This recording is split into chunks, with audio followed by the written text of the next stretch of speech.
Bonjour Cédric Richard, merci Bonjour. d'avoir accepté cette entrevue. Donc vous représentez la liste Pour que la Motte reste la Motte pour les élections municipales 2026 à la Motte Servolex. Est-ce que vous pouvez vous présenter et présenter cette liste? Oui, bonjour, merci de me recevoir. Donc, je m'appelle Cédric Richard, j'ai 50 ans, je suis responsable hygiène, sécurité et environnement pour le ministère des Armées. J'ai été ancien élu au conseil municipal il y a 2 mandats maintenant. Je suis tête de liste pour la liste Pour que la Motte reste la Motte.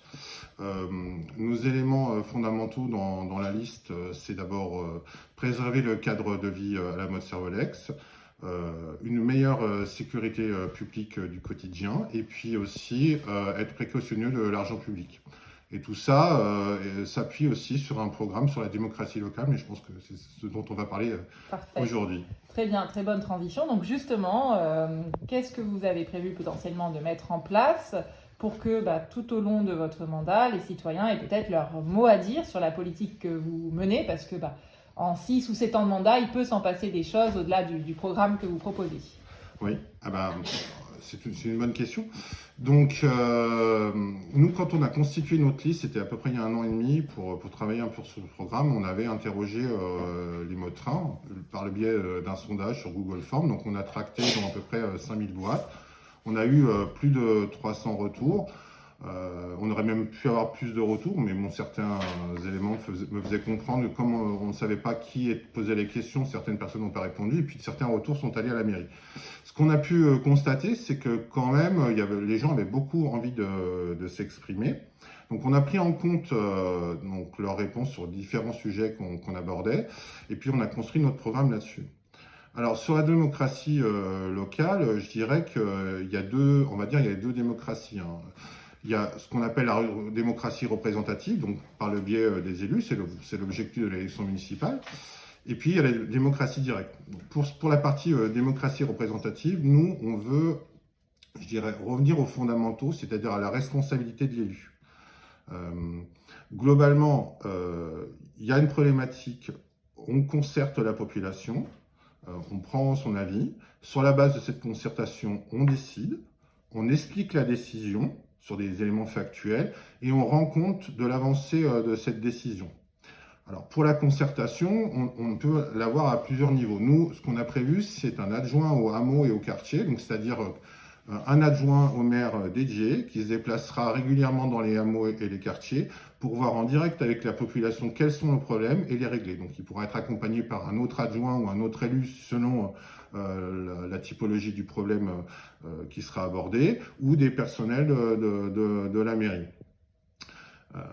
Après, si on parle d'un projet un peu plus structurant au niveau d'un quartier ou d'une zone bien particulière, donc notamment on a des problèmes au niveau de certaines constructions urbanistiques qui peuvent inquiéter une partie de la population, là le projet sera présenté à cette population avec tous les faits concrets, les coûts, le calendrier, et pareil, on verra avec la population pour discuter, pour voir comment ce projet peut être mis en place et accepté par la population. Sur le volet compte rendu, on a 2 choses qui sont importantes. Donc nous, on veut réduire un peu la communication superficielle qui est souvent faite pour aller sur les fondamentaux et permettre aux gens d'avoir les bons éléments clés de compréhension. Alors, le premier élément, c'est sur la fiscalité, l'impôt. Parce que, en fait, en termes de démocratie, l'impôt, c'est ce qui a créé la démocratie il y a plus de 2000 ou 3000 ans dans la Grèce antique. C'est-à-dire que les gens acceptaient de voter pour d'autres personnes et par ce vote, ils leur déléguaient le droit de lever l'impôt. Donc, pour nous, ce qui nous semble important, c'est d'être transparent sur comment est utilisé l'argent public. Donc pour ça, on a prévu un observatoire de la fiscalité locale. De la fiscalité locale. Donc globalement, cet observatoire, c'est quoi? C'est un groupe de 20-30 personnes, de citoyens volontaires, auxquels on va expliquer en profondeur les dépenses. Et ils seront à même de juger. Ils seront à même aussi de nous dire comment on doit présenter ça à la population pour que ce soit compréhensible. Et chaque année, on aura une réunion publique importante où toute la population sera conviée pour que ces dépenses et ces recettes soient expliquées et comment on va orienter les projets qui arrivent. On fera la même chose également sur la sécurité, c'est qu'on fera un bilan annuel de la sécurité qui sera présenté par l'adjoint à la sécurité, donc un poste aussi qu'on veut créer puisqu'il n'existe pas, sur les faits de délinquance présents sur la commune et quelles sont les politiques mises en place pour les réduire ou les circonscrire. Donc ça, c'est la transparence. Je dirais après pour la démocratie directe, on a plusieurs niveaux. Déjà, ce qu'on souhaite, c'est donner la possibilité lors du conseil municipal, en amont ou après le conseil municipal, aux citoyens de poser directement des questions aux élus. Ces questions, les élus seront obligés d'y répondre et les questions et les réponses sont publiées sur le site de la mairie. Ça, c'est une possibilité offerte au conseil municipal, c'est très peu fait, donc c'est pouvoir, un peu comme ça se passe en Angleterre ou aux États-Unis, pouvoir permettre aux citoyens d'interpeller directement leurs élus pour obtenir des réponses. Et puis d'autre part, ce qu'on a aussi prévu, ça c'est pour des cas vraiment dimensionnants, de projets qui pourraient impacter la totalité de la ville, c'est de mettre la pertinence de ces projets à référendum, c'est-à-dire que demander à la population si oui ou non ils sont d'accord. Enfin, on a un projet structurant qu'on souhaite porter, c'est le projet du Château Raynac. Donc le Château Raynac au niveau de la Motte-Servolex, c'est un château, oui, comme je viens de le dire, qui est classé au patrimoine et qui est en délabrement profond. Pour tout dire, même pendant les journées du patrimoine, il est plus visitable. Alors ce bâtiment, il appartient actuellement au conseil départemental, il n'appartient pas à la commune. Et de toute façon, même s'il appartenait à la commune, les travaux à prévoir sont tellement importants que la commune ne pourrait pas les porter seule financièrement. Donc ce château est intégré aussi à un parc, et ce parc actuellement est donné en utilisation par bail amphithéotique par le département au lycée agricole.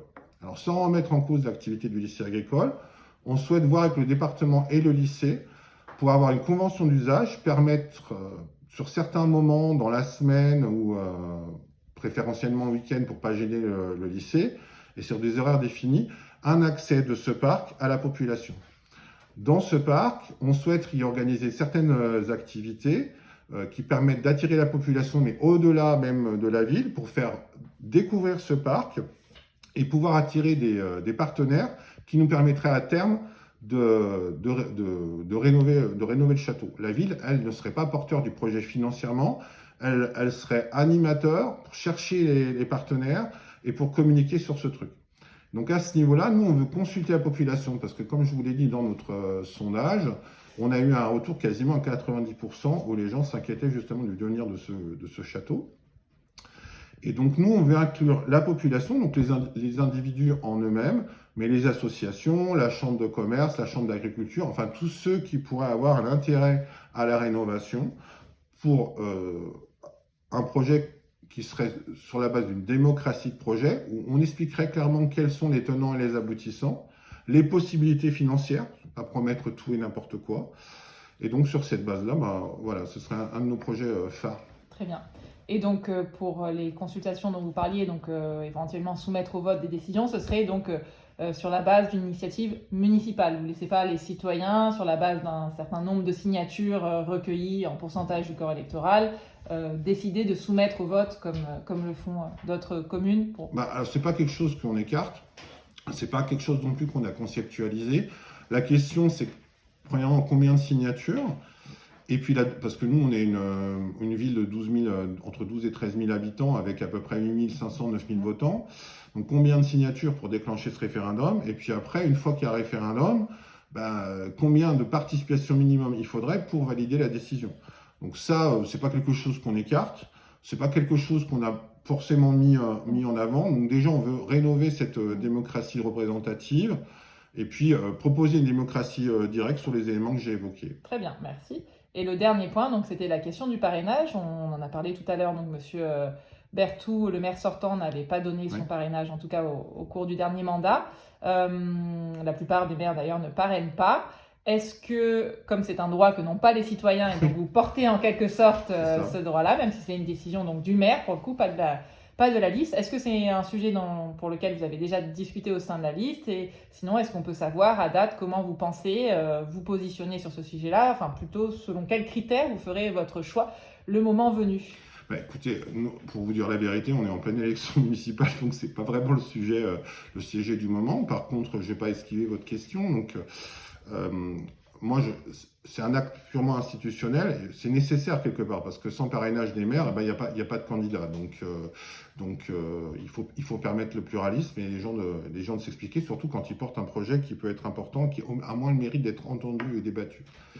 Je dirais que moi, dans mon idée, je consulterai d'abord ma liste et après je m'intéresserai en tant que maire à ce que le candidat porte pour les mairies, pour les municipalités. C'est-à-dire que je serai le défenseur, ou en tout cas j'orienterai mon vote vers quelqu'un qui me permette une meilleure autonomie des communes. Parce qu'actuellement, les communes sont regroupées obligatoirement dans des agglomérations.